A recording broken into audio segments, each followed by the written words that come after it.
નમસ્કાર દર્શક મિત્રો, હું આપની સાથે છું રાખી અંજારિયા. સ્વાગત કરું છું આપનું કચ્છ ઉદય ટીવી ન્યૂઝમાં. ન્યૂઝ શરૂઆત પહેલા નજર કરી આજની હેડલાઇન્સ પર.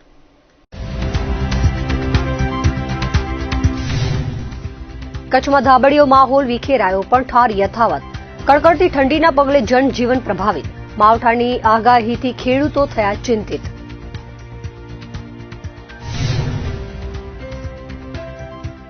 ભુજમાં વડનગરા નાગર જ્ઞાતિ દ્વારા ભાગવત કથાનું આયોજન. પોથી યાત્રામાં મોટી સંખ્યામાં ભક્તો જોડાયા. વક્તાએ ભાગવત કથાનું સમજાવ્યું મહત્વ. ભુજમાં પ્રેમજીભાઈ ઠક્કરની પુણ્યતિથિ ઉજવાઈ. પ્રતિમાને હારારોપણ સાથે અપાઈ અંજલિ. મહાનુભાવોએ પ્રેરણાદાયક જીવન પ્રસંગોનું કર્યું સ્મરણ. જિલ્લામાં આપઘાત અપમૃત્યુના 3 બનાવ સામે આવ્યા છે. ભુજ તાલુકાના માધાપર નવાવાસમાં આરોગ્ય ખાતાના સરકારી ક્વાર્ટર્સમાં બનાવ બન્યો હતો, જેમાં આરોગ્ય કર્મચારીએ ફાંસો ખાઈ જીવાદોરી ટૂંકાવી હતી. મળતી વિગતો મુજબ મૂળ અમરાપર ખડીરના હાલે માધાપર રહેતા 24 વર્ષીય મુકેશ ઢીલા આત્મઘાતી પગલું ભર્યું હતું. કોઈ અગમ્ય કારણોસર જીવાદોરી ટૂંકાવી લેતા પરિવારમાં અરેરાટી વ્યાપી ગઈ હતી.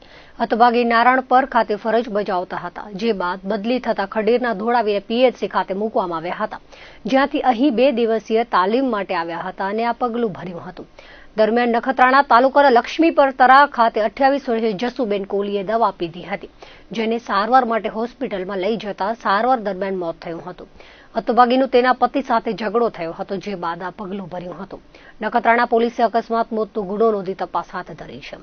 તો ગાંધીધામના મચ્છુનગરમાં રહેતા 20 વર્ષીય ભારતીબેન ભેડાએ કોઈ અગમ્ય કારણોસર જીવાદોરી ટૂંકાવી હતી. હતભાગી પોતાના ઘરે ફાંસો ખાઈ જીવન લીલા સંકેલી હતી, જે અંગે બી ડિવિઝન પોલીસે અકસ્માત મોતનો ગુનો દાખલ કરી તપાસ હાથ ધરી છે. ગાંધીધામ સગોલમાં આદિપુર પોલીસ સ્ટેશન ખાતે લાવવામાં આવેલા શખ્સે ખુદ પોલીસે ધમકી આપી હતી, જેમાં કહ્યું હતું કે તારી વર્દી ઉતરાવી નાખીશ, જેથી ફરજમાં રૂકાવટ સહિતની કલમો તળે ગુનો દાખલ કરવામાં આવ્યો છે. આદિપુર પોલીસના કનુભા ગઢવીએ સરકાર તરફે ફરિયાદ નોંધાવી હતી, જે પ્રમાણે 3 માસ અગાઉ ડિવાઇન લાઈફ હોસ્પિટલ ખાતે ડોક્ટરો તેમજ દર્દીઓને પરેશાન કરાયો હતો, જે સંદર્ભે હોસ્પિટલ દ્વારા પોલીસે ફોન કરી જાણ કરાતા ફરિયાદી હોસ્પિટલ ગયા હતા અને આરોપી શિણાયના રોશન વિશ્વનાથ ઉર્ફે વિષ્ણુનાથ રાય રૂબરૂમાં સમજાવ્યો હતો. અહીં હોસ્પિટલમાં જોરથી અવાજ ન કરવા જણાવાયું હતું. અન્ય દર્દીઓ પરેશાન થાય છે, જે વાતનું મનદુખ રાખી આરોપીએ ફરિયાદીને ધમકી આપી હતી. પોલીસ સ્ટેશનના તપાસ રૂમમાં આવી ફરિયાદીને ગાળાગાળી કરી હતી અને અન્ય પોલીસ કર્મચારીને કાયદેસરની ફરજમાં રૂકાવટ કરી હતી. આરોપીએ પોલીસ કર્મચારીને વર્દી ઉતરાવી દેવાની પણ ધમકી આપી હતી, જેથી આદિપુર પોલીસમાં ગુનો દાખલ કરાતા તપાસ હાથ ધરાઈ છે.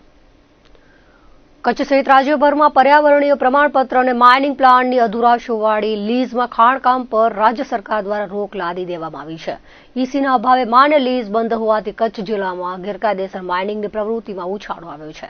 તો કેટલાક સ્થળો પર ઈસીના અભાવે લીઝ બંધ હોવા છતાં ખાણકામ અને વહન ચાલુ રહેતા ખાણ ખનીજ વિભાગે લાલાક કરી છે.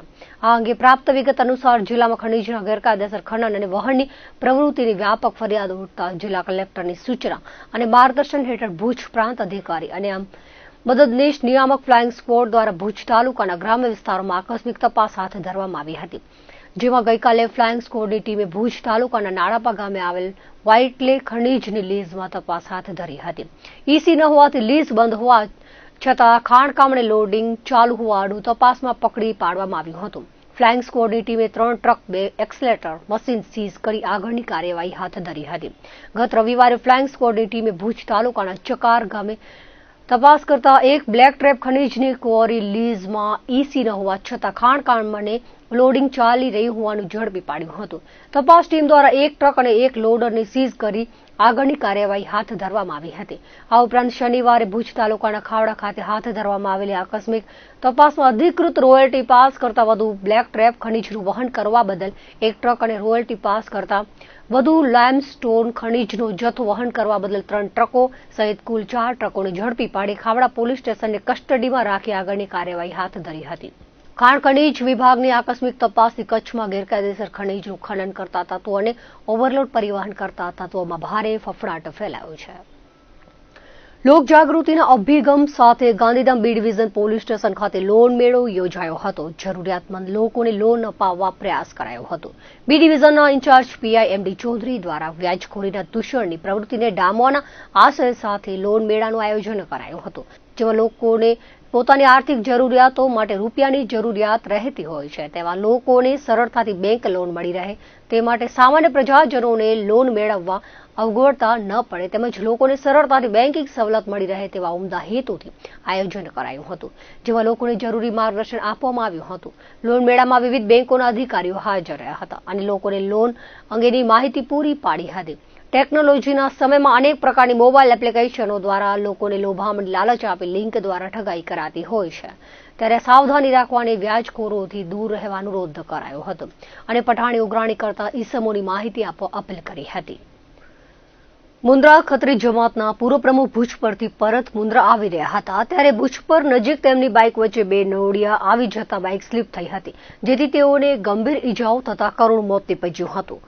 મુન્દ્રાની ભુજ પર ઓપીના જમાદાર કિશન ભરવાડે જણાવ્યું હતું કે સોમવારે બપોરના અરસામાં તેઓ ભુજ પર પોતાનું કામ પતાવી બાઇકથી મુન્દ્રા આવતા હતા ત્યારે ભુજ પરથી આગળ જતા પેટ્રોલ પંપ નજીક આ બનાવ બન્યો હતો, જેમાં મુન્દ્રાના ખત્રી જમાતના પૂર્વ પ્રમુખ 56 વર્ષીય ખત્રી મોહમ્મદ અમીન હાજી હારૂનનું દુઃખદ નિધન થયું હતું. બનાવને પગલે ખત્રી સમાજમાં શોકની લાગણી વ્યાપી હતી. હતભાગી ખત્રી મોહમ્મદ હારૂનની મુન્દ્રાની ખત્રી ગલીમાં બાંધણીની દુકાન આવેલી છે. અકસ્માત બાદ તેમના મૃતદેહને મુન્દ્રા જનરલ હોસ્પિટલમાં લઈ જવાયો હતો.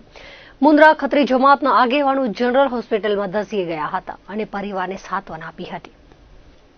છેલ્લા 2 દિવસથી કચ્છભરમાં છવાયેલ ધુમ્મસીયો માહોલ આજે મહદ અંશે વિખેરાયો હતો. હવામાન વિભાગે સાયક્લોનિક સર્ક્યુલેશનની અસર તળે કચ્છ સહિત રાજ્યભરમાં 25 થી 27 ડિસેમ્બર સુધી છૂટાછવાયા કમોસમી માવઠાની આગાહી કરી છે. ઝાકળીયો માહોલ વિખેરાયો છે, પરંતુ કચ્છમાં ઠાર યથાવત રહ્યો છે. જિલ્લા મથક ભુજ અને પૂર્વ કચ્છના વિવિધ વિસ્તારોમાં ઠંડીની પકડ વધુ મજબૂત બની છે. ભુજમાં લઘુત્તમ તાપમાનનો પારો એકલ અંક તરફ સરક્યો છે. આજે ભુજનું ન્યૂનતમ તાપમાન 10.6 ડિગ્રી રહ્યું હતું, પરંતુ ઠારની તીવ્રતા તેનાથી વધુ અનુભવાઈ હતી. રાજ્યના સૌથી સ્થિત મથક નલિયામાં ન્યૂનતમ તાપમાન 7.5 અને કંડલામાં 13 ડિગ્રી નોંધાયું હતું. કાતિલ ઠંડીના પગલે જનજીવન પ્રભાવિત થયું છે. સાંજ થતાં જ માર્ગો અને બજારોમાં ચહલ-પહલ ઘટી જાય છે. વહેલી સવારે કડકડતી ઠંડીના પગલે મોર્નિંગ વોક માટે નીકળતા લોકોને ગરમ કપડાં પહેરવાની ફરજ પડી હતી. તો કચ્છ સહિત રાજ્યના વિવિધ વિસ્તારોમાં 25 થી 27 સુધી સાયક્લોનિક સર્ક્યુલેશનની અસર તળે કમોસમી માવઠું થવાની આગાહી હવામાન વિભાગ દ્વારા કરવામાં આવી છે. જિલ્લા વહીવટી તંત્રએ પણ કમોસમી વરસાદની આગાહીના પગલે કચ્છના ખેડૂતો, એપીએમસીના વેપારી મિત્રો, જંતુનાશક દવાઓ, બિયારણના વેપારીઓ માટે તકેદારીના ભાગરૂપે માર્ગદર્શિકા જાહેર કરી છે. વિક્ષોભની અસર તળે કમોસમી વરસાદની સંભાવનાઓ કચ્છના કિસાનોની ચિંતા વધી છે. કચ્છમાં છેલ્લા 2 દિવસ સુધી ધાબળિયો માહોલ છવાયેલો રહ્યો હતો. જોકે આજે સવારે મહદ અંશે વાતાવરણ સાફ થયું હતું. જિલ્લામાં ચોમાસુ સિઝન દરમિયાન થયેલા ભારે વરસાદ અને અતિવૃષ્ટિની મારની હજુ કળ વળી નથી. તેવામાં શિયાળુ પાકની સિઝન દરમિયાન કમોસમી વરસાદ થવાની આગાહીથી ખેડૂતોના લલાટે ચિંતાની લકીરો ખેંચાય છે. કચ્છમાં જીરું, વરિયાળી, ઘઉં સહિત વિવિધ શિયાળુ પાકોનું વાવેતર થયું છે. કમોસમી વરસાદ થવાથી શિયાળુ વાવેતરને નુકસાન થવાની ભીતિ કિસાનો વ્યક્ત કરી રહ્યા છે.